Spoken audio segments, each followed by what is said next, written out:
ಓಲಿ ಯಾರು ಪ್ರಶ್ನೆ ಕೇಳಿದವ್ರು ಯಾರು? ನೀನು ಹಿಂಗೆ ಗೊತ್ತಾ ಸರಿಯಾಗಿ ನಿಂಗೆ? ಅಲ್ಲ, ಆರೋಪ ನಿನಗ್ ಗೊತ್ತಾ? ಓಲಿ ನೀ ವೆರಿಫೈ ಮಾಡದ ಅವ್ನು ಹೇಳೋದ್ರಲ್ಲ.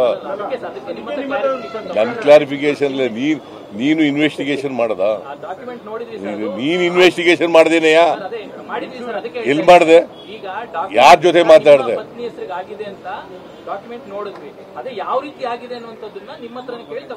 ನನ್ನ ಹತ್ರ ಕೇಳೋದು ಬೇರೆ. ನೀನು ಇನ್ವೆಸ್ಟಿಗೇಷನ್ ಮಾಡಿದ್ಯಾ? ಏನಂತ ಬಂತು ಇನ್ವೆಸ್ಟಿಗೇಷನ್ ಅಲ್ಲಿ? ನಿನ್ನ ಇನ್ವೆಸ್ಟಿಗೇಷನ್ ಅಲ್ಲಿ ಏನಂತ ಬಂತು? ಅಕ್ವೈರ್ ಅಲ್ಲಯ್ಯ.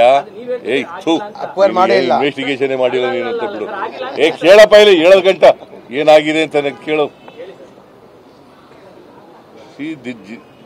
This particular piece of land is acquired, purchased by my brother-in-law, one Mallikarjuna. ಗೊತ್ತಾಯ್ತಾ?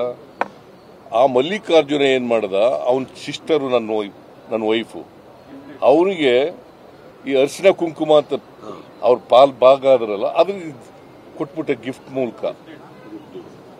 ಡೀಡ್ ಮೂಲಕ ಕೊಟ್ಬಿಟ್ಟ, ದಾನ ಕೊಟ್ಟ.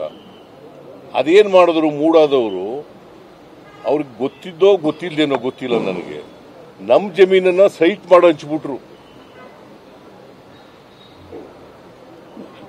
ಗೊತ್ತಾಯ್ತಾ? ನೀವು ಹೇಳೋದು ಸೈಟ್ ಮಾಡಿ ಹಂಚ್ಬಿಟ್ರು.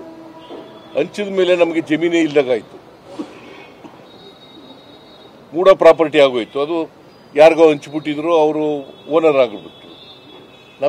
ನಮ್ಗೇನು ನಮ್ಮ ಪ್ರಾಪರ್ಟಿ ಕಳ್ಕೊಬಿಡೋದ? ಅದಕ್ಕೆ ಮೂಡಾದವ್ರಿಗೆ ಕೇಳೋದು, ನಿಮಗೆ 50-50 ಕೊಡ್ತೀವಿ ಅಂತಂದು. ಅಲ್ಲಿಲ್ಲ ಜಮೀನಿಲ್ಲ, ಬೇರೆ ಕಡೆ ಕೊಡ್ತಿದ್ದಾರೆ, ಸಮಾನಾಂತರ ಜಾಗದಲ್ಲಿ ಕೊಟ್ಟಿದ್ದಾರೆ. ಅದು ಕಾನೂನು ಪ್ರಕಾರ ಮಾಡಿದ್ದಾರೆ. ತಪ್ಪದು? ಹಂಗೆ ಬರೀ